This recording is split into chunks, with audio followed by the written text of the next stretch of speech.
이렇게 다시 만나 뵙게 돼서 반갑습니다. 별로 반가운 표정들이 아니시요. 아침 일찍이라서 다들 피곤하시죠. 저는 대한민국에서 세브란스 병원을 가장 사랑하고 또 세브란스 병원이 최고의 병원이라고 믿기 때문에 저희 교인들 가운데 환자가 생길 때 항상 세브란스 병원을 소개하고 있습니다. 세브란스 병원만 모르시는 것 같아요. 우리 오목 실장님은 제가 가끔 중환자들 경우에서 좀 급할 경우에 부탁을 드리기 때문에 아마 오목 실장님은 다 아실 겁니다. 왜냐하면 하나님께서 이 병원을 세우셨고 또 지금까지 역사하고 계시고 또 계속적으로 치료해 나가고 계시기 때문입니다.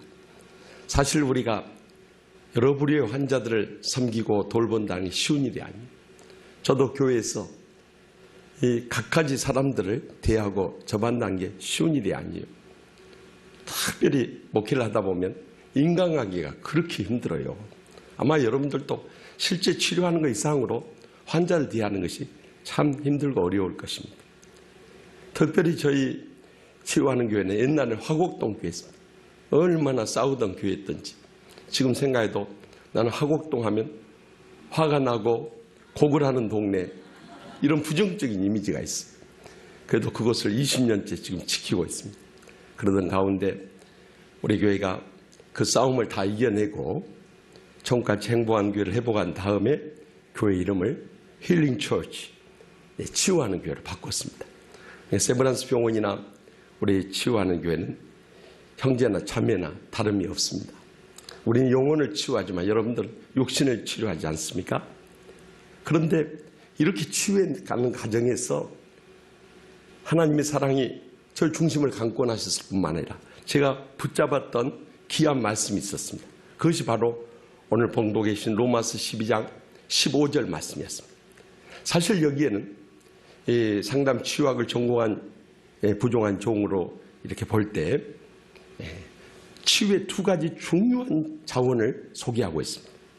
먼저는 즐거워하는 자와 함께 즐거워하라고 명령하고 있습니다. 사실 우리가 우는 자와 함께 울기는 쉽습니다. 근데 즐거워하는 자들과 함께 즐거워하는 것은 어쩌면 더 어려울 수 있어요. 왜냐하면 옛날 우리 속담에 사촌이 논을 사면은 배가 아프다는 말이 있듯이 우리 인간 본성적으로 남이 잘 되는 것을 원치 않기 때문입니다. 그럼에도 불구하고 주님께서 왜 즐거워하는 자들로 하여금 즐거워하라 하셨을까요? 우리가 그 즐거워하는 마음을 갖기 전에는 결코 주님의 사랑을 느낄 수도 없고 나눌 수도 없고 섬길 수도 없기 때문에 그렇습니다. 그래서 항상 환자들 대할 때, 저는 교인들 대할 때 어떻게 하면 저들을 즐겁게 할 수 있고 또 저들과 이 천국의 즐거움을 함께 나눌 수 있을 것인가, 이것이 중요한 과제가 아닐 수 없어요. 그래서 저는 그때마다 켄 블랭차드가 쓴 칭찬은 고래도 춤추게 한다는 책을 기억합니다. 우리의 마음문을 열고 우리에게 기쁨을 샘솟게 하는 가장 지름길이 무엇인가? 서로를 사랑으로 칭찬해 주는 겁니다. 우리 옆에 계신 분들 딱 눈 마주치면 칭찬할 거 한 가지 한번 고백해 보십시오. 옆에 계신 분들 보시고 한번 칭찬할 거 한 가지씩 찾아보세요. 네, 어색한 분위기예요. 그러니까 그만큼 우리가 이 칭찬에 인색했던 것이죠. 특히 우리 유교의 폐쇄적인 이 문화권에서 살던 우리로서는 이 미국의 개방적인 기독교 문화하고는 차이가 많습니다. 미국 사람들은 유학 가서 보니까 눈만 마주쳐도 이 처음 대하는 사람들에서 하이 하고 인사를 나눠요. 그것이 처음에는 좀 생소하게 느껴졌습니다만 시간이 지날수록 그것이 정말 어려운 유학생활하는 저에게는 그렇게 위로가 되고 힘이 돼요. 여러분들도 환자 처음 이제 회진할 때 가서 볼 때나 또 환자들을 이렇게 대하면서 섬길 기회가 있을 때 밝게 웃는 얼굴을 하면서 그들에게 말 한마디라도 따뜻하게 건넨다는 것이 그들에게 치료 이상이 얼마나 위로가 되고 힘이 되는지 모릅니다. 제가 이 정말 칭찬하니까 정말 어색한 분위기인데 이것이 하나의 우리의 영적 훈련이 되어야 한다고 생각합니다. 다시 한번 기회를 드리겠습니다. 옆에 계신 분과 이렇게 인사하십시오. 멋진 것이 죄라면 당신은 사형감입니다. 같이 인사 나누세요. 멋진 것이 죄라면 당신은 사형감입니다. 네. 여러분, 이 말 한마디가 우리의 마음을 활짝 열게 해주시고 웃음이 막 터지게 해주지 않습니다. 이렇게 말 한마디가 소중한 것입니다. 우리가 모든 환자들 대할 때 그들은 고통 중에 낙심되어 있습니다. 좌절하고 절망하는 분들도 있습니다. 그럴 때 우리가 가서 그들에게 위로와 힘이 되는 말 한마디 따뜻하게 해주고 칭찬해 준다는 것이 얼마나 그들의 치료에 큰 힘이 되는지 모릅니다. 그래서 저는 원수 같은 교인들 만나서 심지어는 저를 고소하는 집사들 만나서도 저는 그렇게 고백했습니다. 집사님 사랑합니다. 그러면 안절부절합니다. 왜냐하면 자기는 목사를 고소했는데 목사는 와서 사랑합니다 하니까 내가 거기서 그 더 진한 말로 표현합니다. 집사님 나는 변함없이 집사님 사랑하는 거 잊지 마세요. 미쳐버릴 것 같습니다. 그런데 그분들이 미쳐야 정상적으로 돌아오는 겁니다. 그래서 끊임없이 즐거워하는 자들과 함께 즐거워하는 것이 그들에게 큰 위로가 되고 변화의 열매를 맺을 수 있었던 것입니다. 두 번째는 우는 자들과 함께 울라는 것입니다. 사실 이것도 결코 쉬운 일은 아닙니다. 그럼에도 불구하고 그들의 아픔을 함께 나누며 그들과 함께 눈물을 흘릴 수 있다는 것이 그들에게는 얼마나 큰 위로가 되고 힘이 되는지 모릅니다. 사실 고통과 절망 가운데 있을 때 우리가 가서 손을 꼭 잡아주고 눈물 한번 흘려준다는 것이요.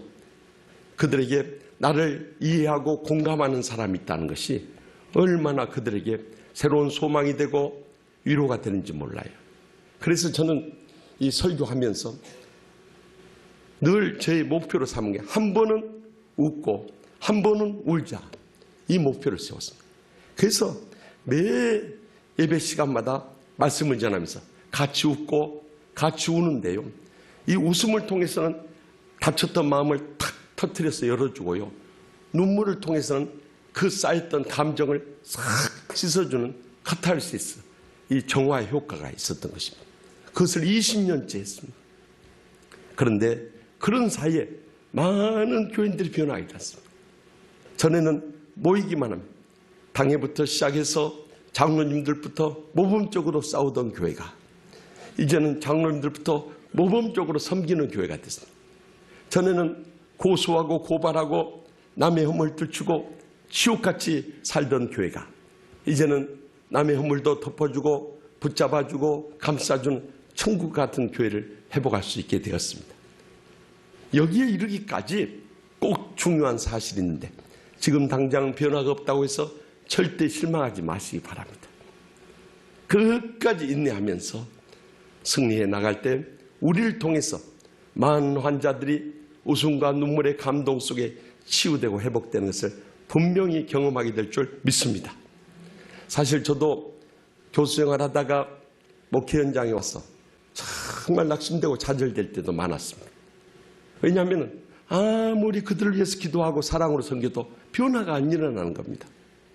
그리고 주위에서는 저희 은사 교수님이었던 정택이 지금은 치유상담대학원의 총장님이 되십니다만 그 학교로 다시 돌아오라고 자꾸 권면을 하셔서 갈등도 많이 있었습니다.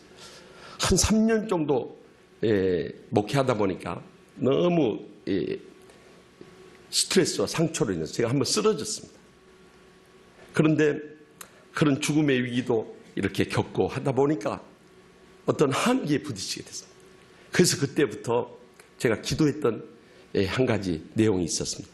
하나님 아버지, 제가 여기 계속 머물러서 목회하는 것이 주님의 뜻입니까? 아니면은 교수로 돌아가는 것이 주님의 뜻입니까? 하고 기도하기 시작합니다. 몇 달을 기도해도 주님의 응답은 들리지 않았습니다. 그래서 마지막에 제가 너무너무 고통스러워 힘이 드니까 막 주님께 항변하는 기도를 했습니다. 하나님 아버지, 주님이 기머거리십니까? 벙어리십니까? 여기서 머물라고 하든지 떠나라고 하든지 둘 중 하나만 말씀하면 되지 않습니까? 왜 말씀 못 하십니까? 왜 종이 이렇게 고통 주게 울부짖는 소리를 왜만 하십니까?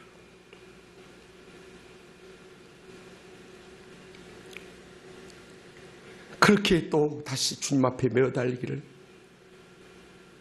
한 달이 하고 있을 때였습니다. 어느 날 새벽에도 또 주님 앞에 엎드려서 주님, 저는 더 이상 버틸 힘이 없습니다. 그러니까 떠나든지 여기 머물라든지 한마디만 해주십시오 하고 막 부르짖을 때 그날 새벽에 저는 주님을 새롭게 만났습니다.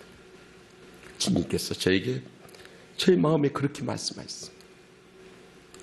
김 목사, 그렇게 십자가 지고 목회하는 게 힘드냐? 네가 십자가를 버리고 떠난다면 내가 다시 또 그 십자가를 지랴. 저는 그 주님의 응답의 음성 앞에서 더 이상 할 말을 잃어버리고 말았습니다. 제가 힘들다고 그 십자가 버리고 떠날 생각을 했으니 저는 선한 목자가 아니라 사꾼이었습니다. 그래서 한없이 돈이 잡아가면서 주님 앞에 그렇게 기도했습니다.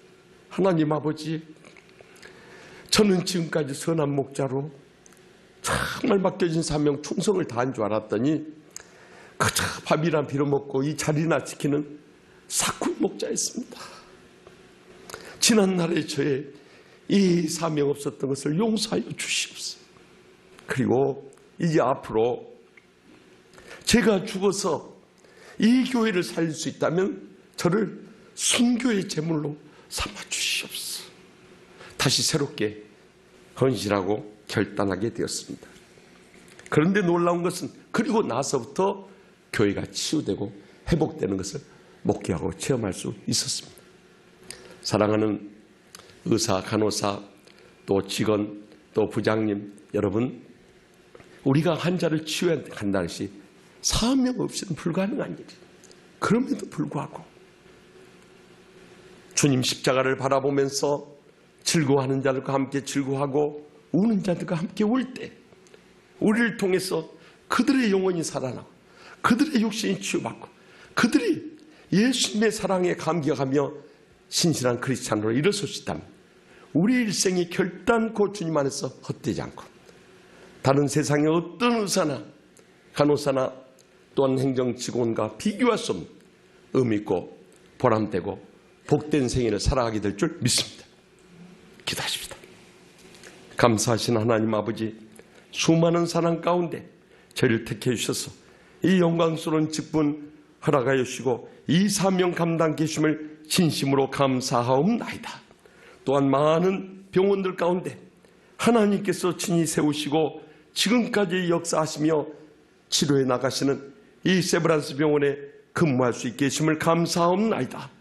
저에게 맡겨주신 환자들의 너무나 소중한 생명들이 있사오니 주여, 때로는 지치고 힘들지라도 저들과 함께 즐거워하면 자들과 함께 즐거워하고 우는 자들과 함께 울면서 일생토록 우리에게 맡겨진 이 치유의 사명 감당케 하여 주시옵소서. 일에 부르심을 받고 지금까지도 수고하며 충성하시는 의료 원장님을 비롯한 모든 의사들과 간호사들과 행정직원들과 또한 이 뒷바라지 하느라고 배후에서 기도하며 영적으로 섬겨나가신 우리 엄목 실장님을 비롯한 모든 주의 종들에 이르기까지 한마음 한뜻이 돼서 저에게 이 맡겨진 사명 충성을 다하며 영광 돌리게 하여 주시옵소서. 저희를 통해서 수많은 환자들을 치유하며 저들의 생에 놀라운 열매들을 다 맺게 하여 주실 줄 믿사옵고 예수님의 이름으로 간절히 축복하며 기도합나이다. 아멘.